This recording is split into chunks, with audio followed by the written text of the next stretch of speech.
do you see a contradiction in these two facts that on the one side music tries to come across very positive, and at the same time very rough tensions are happening? No, because just like anybody else, black people want to feel good. You know, even it's the blues. The blues are like that.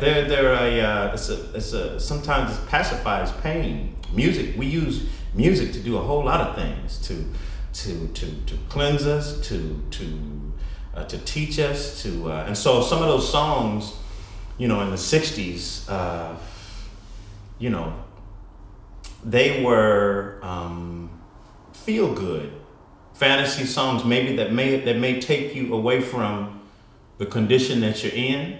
And even if it was a song that talks about the condition that you're in, it can make you feel better about being in it because somebody's talking about it. So it's music is made for a catharsis. It's not made to really bring you down. I mean, even if it's a hardcore song, it's not meant to bring you down. Yeah. Like from the Motown era, do you have like songs or artists that you like or that are relevant for your music today? From that era, well, man, it goes on and on. Latter part of the 60s and into the 70s, Donny Hathaway for me, but Marvin Gaye, you know, epitomized for me that soul. My parents were ministers, and bringing that soul into any music that he did. There's some early albums of his where he's singing jazz, and it's the most soulful jazz that I've ever heard. And it actually gave me license to do what I do, to inject this more soulful feeling, this more gospel influenced feeling into jazz. So, like how like your musical upbringing, how relevant is like also church for soul music? Let's put it this way. How relevant is? Say again? Church music, gospel music for soul, and the whole gospel experience. That is soul. Gospel is soul. Soul is gospel. You know, you say different things. You may say, you know, oh Jesus, I love you. That's gospel, right? Oh baby, I love you. You know, and that's soul. But that's what we did. That's what we did. Oh, baby, I love you, and I long to be near you. You know, oh, Jesus, I love you, and I long to be near you. I could go either way. And there's always, especially as a preacher's son, there's always, you know, you come to some fork in the road, and you're like, well, am I going to sing gospel the rest of my life, or am I going to do jazz or sing love songs or sing R&B? I just do what I do. They both coexist, you know. God made love, so there you go. Have you ever been confronted with problems, also from parents' side or from more from the church side, to say, now Gregory doesn't sing the church anymore, he's at St. Nick's and it's a hangout, alcohol is drunk, and there he took the wrong way at the crossroad? Yeah, well, no, I keep my moral center as my moral center, you know. So I stay on the straight and narrow, but I you know, sometimes when I'm singing in a club, it turns into this very spiritual thing, and people feel like a warm energy, you know, in the room. And it is what it is. I don't try to, you know, I don't try not to let that happen. If there's a spirit that comes, if it's the Holy Spirit, then it comes, you know. It is what it is. That mix of those two, it happened with the blues. It happened, you know. It happened with all all black music. You know, I don't know who started these categories of soul, gospel, and jazz. I played with a great saxophone player, James Spalding, and James was playing these licks for me, you know, that he played with Freddie Hubbard in the '60s, you know. But and he was like, Gregory, that ain't nothing but R&B, but it's jazz, but it's R&B. So, you know, they separated it, but it's the same music, you know.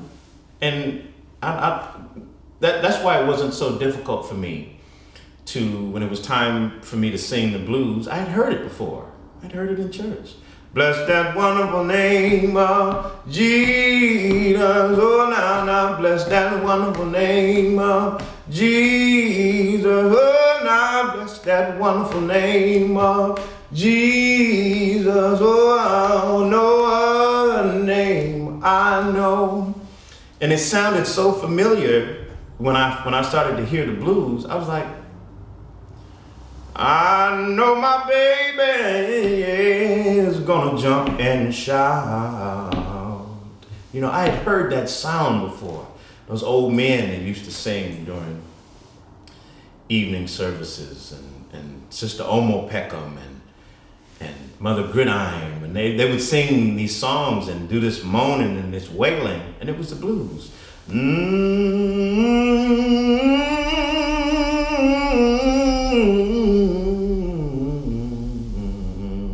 That's the blues, you know. But it's gospel, you know. It's that thing that's in black music. Maybe one question. I completely agree. I was sitting Sunday. We went to a church service here, and I was sitting close to the organ player, and like, especially in the calm parts, he was jazzing like hell. Yeah. And very calm. And he was playing his little licks, and he kind of again he put something in. And I thought the same. Man, this guy, he's pure jazz. Yeah. He's taking everything else away. Yeah. And he's just jazzing. And but on the other side, like the music categories that they were treated in different ways. Do you have like, for example, an explanation why like jazz has never been conceived to be like race music, other than soul and other than R&B? How did that happen? It's a difficult. It's a difficult thing to say. I don't know how it happens, or I don't know what that means. I do know what it means, race music, when you say this, but I don't know what that means, race music. There's many different people who contributed to the sound and to the elevation and the evolution of jazz, but the core of it, and the rudiments of it, it comes from someplace. It comes from someplace. It comes from a people. And in particular, this music that comes out of the 60s, birthed by things that happened before in the 20s, 30s, 40s. This was a time when this country was very segregated. And so it would some very different things came out of black musicians, then came out of white musicians, then came out of musicians in Nashville, as opposed to what the music that would come out of musicians from California.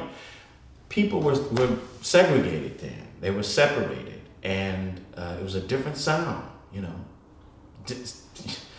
Singers were singing different. White singers were singing very different than black singers, and it was because of the separation, and that, you know, and that development just happened exponentially. So there's many different influences of jazz, but it comes from a people. It comes from, you know, the African American people in the United States, with its roots coming from many different places, but much of it from Africa, the rhythms from Africa. Maybe one question for another song that you sang tonight or here is Change Gonna Come. Mm-hmm. And also from the 60s, Sam Cooke, I think, the song. Why you pick that, and what kind of relevance, or what does the song mean to you, and what does the song mean to the American people? A Change Gonna Come it's speaking about the change, the desired change that black people wanted at the time, the desire for a greater feeling of being an American. Black people have always been, we've always have been Americans. We just wanted to feel it and to be accepted as proper Americans. And I think that song really talks about it, the desire, that it's a prayer. It's a prayer in a way. There's one of the lyrics that I didn't sing it earlier, but well, I go to the movies and I go downtown and I hear somebody telling me, don't you come around. It's been a long, long time coming, but I know a change gonna come. That's a prayer about faith. I know it's been a long time coming, but I know a change gonna come. That's faith. That song really, for me, expresses faith in this country. It's been a long time coming. I mean, we have a really terrible history of human bondage, and then Jim Crow, and then the Civil Rights Movement. Still some difficulty we have in this country, but still I have faith. We have an African American, we have a black president, and that's a huge leap. That's a huge leap. That's no small thing. This is an incredible country. It's an incredible country. The movement that can happen in that time, I say in my song, 1961, there was a man, a voice of the people, standing on the balcony of the Lorraine Motel. Martin Luther King was shot down just a few years before I was born. I'm a young man. And, from that time to now, it's an extraordinary leap. That's true. Yeah. Were you taught like in school about the assassination of both Kennedy brothers, about Malcolm X, about Martin Luther King? How was that treated while you grew up in school? It wasn't really dealt with. They didn't deal with that. I didn't get that. I didn't get real history until, yes, I studied the foundation of the country when I was in elementary school, in junior high, and in high school. But really that type of history, I didn't get until I was in college, and was like, whoa. I didn't get the full spectrum of it until I was in college. Of course, my mother and we would tell me about it, and we had books in the house that we could read, and we were taught that way. But as far as what I was taught in school, very little about African American history. Nothing about slavery. Nothing. And the inventions and accomplishments by slaves and ex-slaves and black Americans, none of that stuff. It didn't happen for me until I started to dig into it, and when I was in college. And when I found out, I was just like, I got tricked. Not tricked, but why wouldn't they tell me some of these things? It would have helped me. It would have encouraged me. It would have it would have made me feel, well, like I have some stake in the roots of this country. Yeah. They wasted an opportunity. They wasted an opportunity to have a more energetic American earlier. You understand what I'm saying? Yeah, I understand that. Why waste people like that?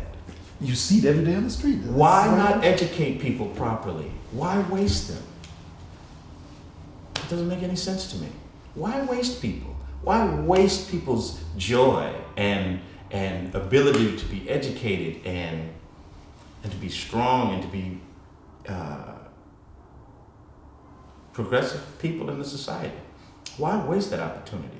There can be no explanation for it other than you draw your own conclusions. 1960 what? 1960 who? Would you consider yourself being more like a gospel singer, a soul singer, or is it really jazz, the art form that you're performing? No, I'm a jazz singer. I'm a jazz singer for sure. I can do, and I've been steeped in the other things, but I'm a jazz singer. I love a jazz ballad, and I've been fortunate to work with some masters in the music. For a jazz singer, you're a young singer. You're a young singer until you're 50 years old. And I'm still in my mid-30s, so I'm a young jazz singer. But jazz is my love, and that's what I do. But I do all the other different musics. I don't separate the music.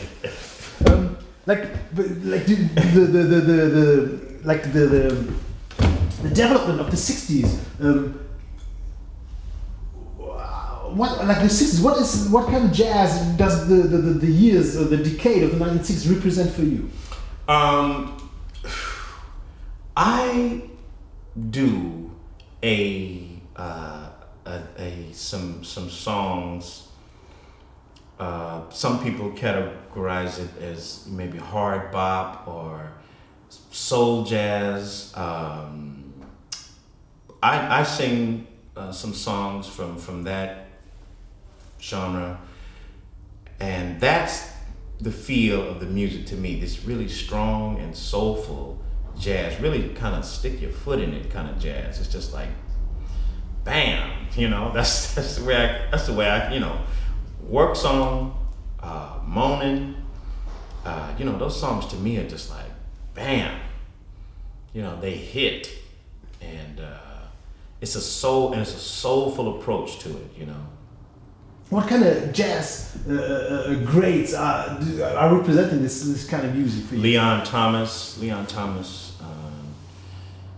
for sure. He came about. He developed and was developing his craft and his strength and his sound in the '60s, but he didn't flourish properly until the '70s. But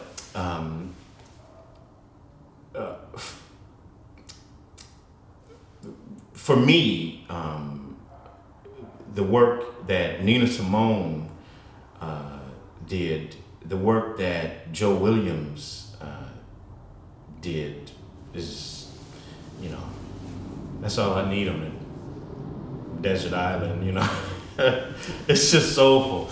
The Nina Simone, she goes to these places in the music,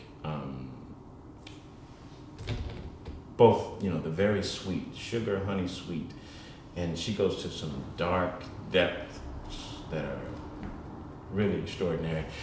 And I feel jazz allows you to go to these emotional range, these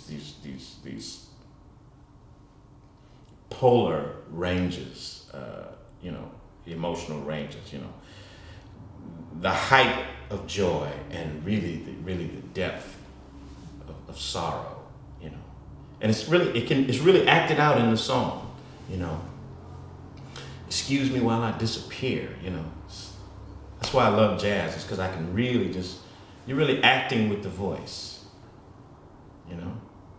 really acting with the voice.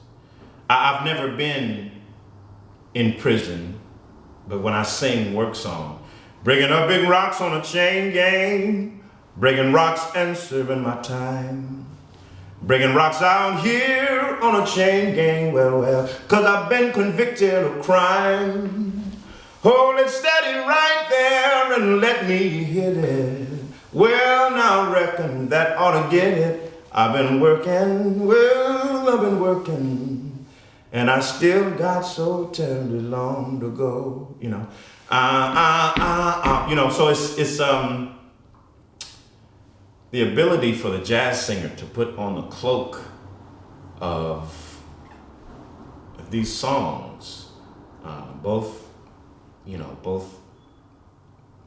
lyric and music is really something. It's something more than the saxophone player gets to do. It's something more than the trumpet player gets to do. You get to act out these parts, and I really love it. But what about the cool jazz? Do you like the cool jazz and the whole attitude that is inflicted with it? I do. Well, Miles was cool, you know, and that music has its, you know. My mother used to always say, you know, everything under the sun has its place and time. And cool jazz came about for a reason, you know. The West Coast, you know, it was a little more laid back. There was more space, you know. There weren't these concrete jungles that you were dealing with, you know.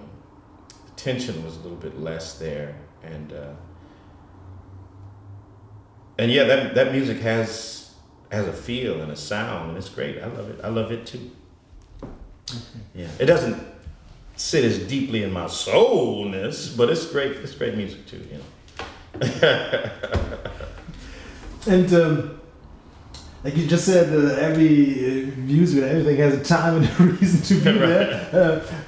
And how did free jazz come across? What was the driving force behind that, from your point of view? Well, myself as a vocalist, I've experimented with it a bit, but not so much. And I do enjoy it when Ornette. I do love hearing it when I hear it. Coltrane was going to these places. I've always felt like it was just a raw expression of musical emotion, and I have the ability to like change my mood with music, and that music always changes my mood. It's like it takes me to the immediacy of where they were at the time that they recorded it. You know, if Coltrane was frustrated when he was doing that free stuff, whoever was playing it, there was a rawness and a right now. This is my slice of life right now. That's so very clear, never more clear than it is in free jazz stuff. And when the thing about it is, when it's right, you know it's right. I mean, there's some of it that I can't get with, but when it's right, it's like, I don't know what that was or where it took me, but it took me. It takes you. It's great. I love it. How many words with the synonym soul come to your head? How many words? When you say soul, what comes to my head? Yeah, how many like synonyms? Because we keep running around. I see like the soul tax next door, the soul food on the corner. Yeah. Well, I tell you, just a definition for me. What does it mean? People use that soul to mean anything black, and that's okay. You know, if that's okay. But it's a music done with deep emotion and deep love. It's food cooked, prepared with deep emotion and deep that thing, you know. And it's something that's meant to move you one way or the other. They're trying to move you one way or the other. You shouldn't go into a soul food restaurant and say, boy, that food was so bland. You should be like, it was too something. It was too, it makes a choice. Soul makes a choice. It's like, I'm gonna tell you about this love the love that I have for this woman. I'm gonna tell you about it so much, you're gonna wanna close your ears or close your eyes. It's so revealing. And I think just that word, soul, is just like, get down to the deep part of it. You know what I mean? It's like, go deeper. Go deeper. There's something very, it's not just for Black culture. There's something that exists in every culture, in many religions, that you know, enlightenment. That's what soul is. It's like searching for enlightenment, a deeper quest for a deeper love, a deeper feeling, and a deeper understanding. What about Martha Reeves? You like Martha Reeves? Come on, man. Absolutely. You have something to say because Martha, we did her. She's going to be in the film also. If you want to, as a youngster, comment on her, who would you put on the camera? That music. Wait. I'd love to. Okay. You know, Martha Reeves, when they used to put on, they would put on that feel, that Motown music, when I was a young boy on our Saturday cleaning. There was eight children, 5 boys and 3 girls in the house. And Saturday mornings, we had to clean the house. So somebody would always put on some Motown records. Martha Reeves, she just had that sound of like somebody's playing outside. There's some barbecue being cooked down the street, and somebody's playing hopscotch outside and jumping rope, and it just that music had the feeling, and her voice in particular had the feeling of a Black family reunion. Yeah, with all the cousins and a whole bunch of activity going on around you in the neighborhood. Just the sound of her voice carried that, you know. It's because it's after church party, it's church, it's around the way girl, you know. It's very, very. She carries a lot of theater in her voice. Great music.